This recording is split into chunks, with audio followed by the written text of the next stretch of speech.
Hello YouTube, how's everyone doing? It's Professional here. So today I got another top 5 video for you guys, and on today's top 5 video, we're going to be talking about the top 5 things that just make no sense in San Andreas. So these are things that, especially in the story, that I think are just major plot holes, don't really add up. So I hope you guys enjoy this video. Top 5 things that make no sense. So starting off at number 5, we have stealing the bikes and cop wheels. Now this is one of the missions for the casino heist.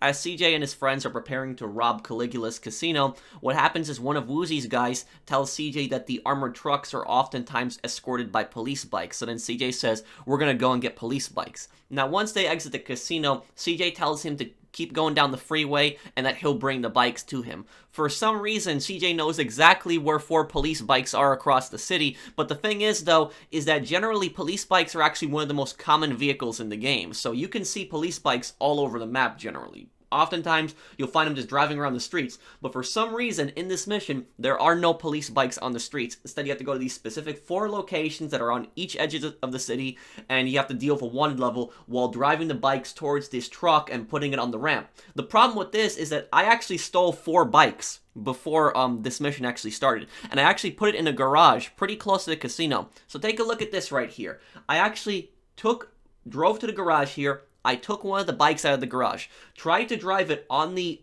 truck. Now the truck doesn't appear on the map if you just take a bike that you stored in the garage. It's the exact same bike though. It should not make a difference, but for some reason I can't put it on the back of the truck. And now I'm going to another bike. So look at how stupid this is. I'm stealing a police bike using a police bike. So I take the police bike, I drive it there, I get on that police bike, and now I'm able to put it on the back of this thing. You know, that doesn't really make much sense. Why are you unable to just steal bikes before the mission or even steal them on the streets and you can just put them on the back of the truck? That's why a lot of people don't like this mission, because you got to go to different parts. There's a timer on it. You got to avoid the cops. Cops can easily knock you off the bikes, you know. Just this mission doesn't make much sense to me. Next at number 4, we have CJ skydiving into a mafia plane in the mission Freefall. Now, this is actually Salvatore Leone's first mission, and what basically he tells CJ is that the Forellis are sending over a hit team to kill him. So CJ has to intercept the plane. The strange thing about it is that CJ gets into a dodo plane, which a dodo is a propeller plane, and for some reason he's actually able to catch up to a private jet. I don't know why, but he flies right towards the private jet, and then he has enough time to actually turn around, get right behind the private jet, catch up right to it, fly at an angle all the way above it, and then jump out, somehow catching the door onto that private plane, jumping in there, and then wasting all of the Forelli hitmen, and then the pilot, and then taking the plane over. But then, what he does, instead of just dumping the plane, instead of just, you know, parachuting out of the plane, what CJ does is he takes the plane straight to Las Venturas International Airport, and he lands the plane, a plane full of bullet holes, a plane full of dead bodies, right at the airport. And the plane also increases its speed once CJ takes over. No surprise there. A lot of vehicles in the GTA world, for some reason, they're slowed down on missions, I guess, to make it easier for you. But still, there's just so many things that just don't add up with the mission. Why use a propeller plane? Somehow the propeller plane, when it makes a 360 turn, can catch up to a private jet and then jump out midair, you know, open it up. I don't even know if you can open up a door like that outside, you know, midair. Somebody let me know if that's even possible, but you know, the whole concept of it is really unrealistic, and then just flying the plane with bullet holes and dead bodies right back to the airport and just landing it there. It doesn't make much sense. Why wouldn't you just dump the plane somewhere over the ocean or just dump it in the middle of the desert? You know, you'd think you get rid of the evidence, but, you know, even though this mission doesn't make much sense, I actually like this mission. It's actually one of my favorite missions. So just because something doesn't make much sense doesn't mean it's not fun, right? At number 3, we have blowing up the dam generators in Dam and Blast. Now, this is another casino mission, and I noticed that for some reason a lot of the things that don't make much sense are especially in the casino missions. But moving on, so this is one of the earlier missions, and what basically happens here is that CJ is in a room trying to explain the plan, and a bunch of people show up who are not supposed to be there, so he tells them to leave the room. Now what happens is one of Woozy's guys starts complaining that there's no coffee and donuts, to which CJ just abruptly leaves the room, and he says the most bizarre things. He says, "Woozy, look after these guys. I'm gonna go shut off the city's power grid." Just listen to this. Hey, where's the coffee and donuts? Okay, look. I'm gonna go shut off the city's power source. Woozy, look after these fools for me. Okay. Now, the important thing to remember with a plan like this is that nothing... So CJ just makes that seem like so casual and just so normal. So in this mission, CJ's idea to knock out the power in the casino during the heist is he plans to go to the airport and steal a big, propeller plane. And what he does is he flies all the way to the middle of the desert, flies to a pretty big height, jumps out of that plane, and the game even shows you the plane crashing and makes a huge boom, which is definitely going to attract attention. So CJ just parachutes down, parachutes towards the dam, which, even if you land in the water, you could just easily swim towards the dam, which, why do you need the plane for this? But anyways, CJ gets inside the dam, and he has a knife. So you take the knife, and you can do this part quietly for the most part. You can start killing the guards, but even if you kill the guards quietly, you still get a wanted level, but it can disappear. Now, once you're inside the actual dam room, this is the room with all the generators in here, you have to watch out for mechanics and for security guards. Now, even if you do this completely quietly, you do this quietly for the most part, you don't raise a wanted level, you're going to be planting these charges either way. And when you plant these charges, they're the same thing as satchel charges, and you can see them on the ground. They are very noticeable. They are there. So, even an idiot could spot these satchel charges.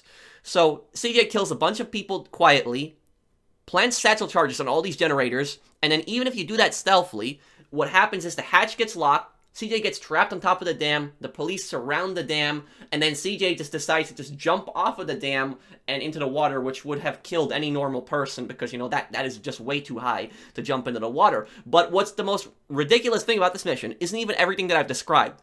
It's the fact that the heist itself, when CJ and his friends, CJ, Woozy, Zero, when everybody actually robs the casino, this is actually days later. This could even possibly be weeks later, depending on how long the player takes. So the police knew that somebody broke into the dam. They knew that somebody killed a bunch of security guards and mechanics.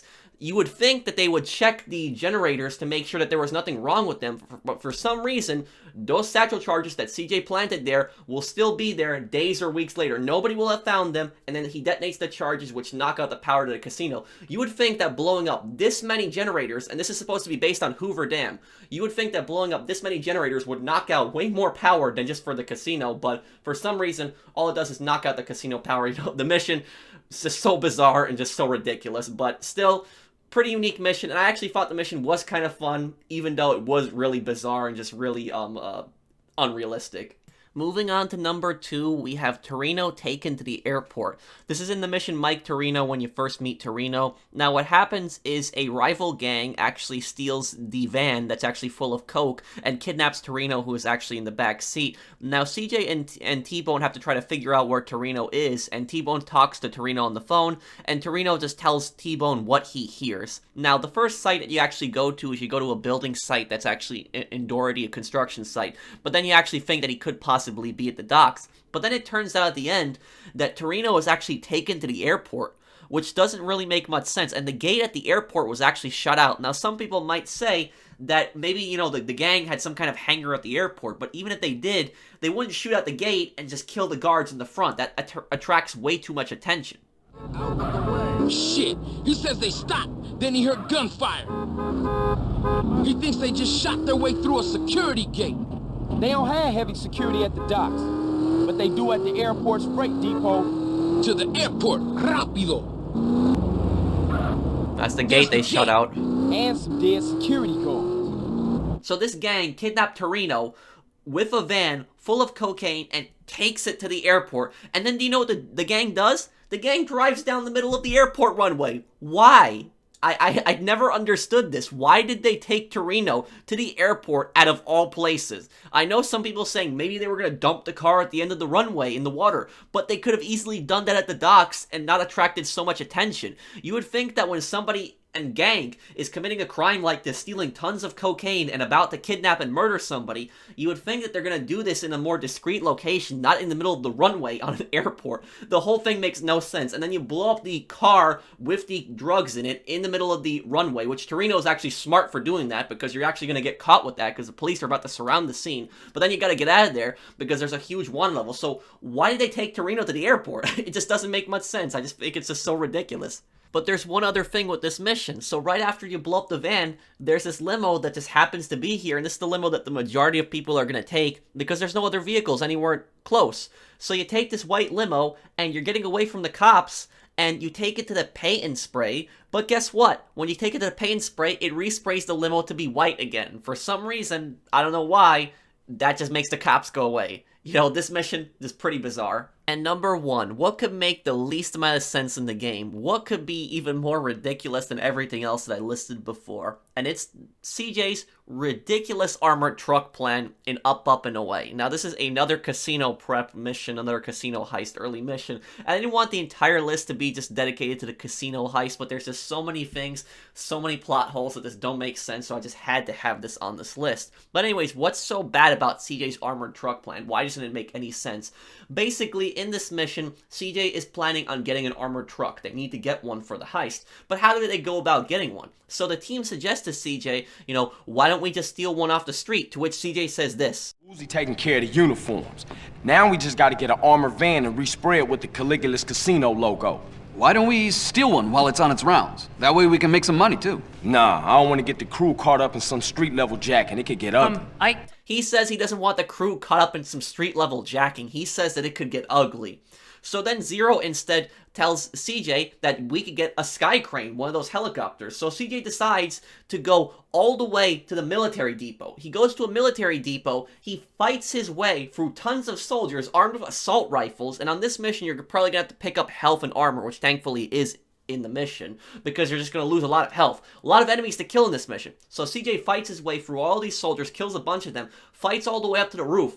Once he gets up to the roof, you know what he has to do? He has to get on this minigun and shoot down 2 Apache attack helicopters, or also known as Hunter helicopters. Helicopters with missiles and machine guns on them. 2 of them that he has to shoot down with a minigun.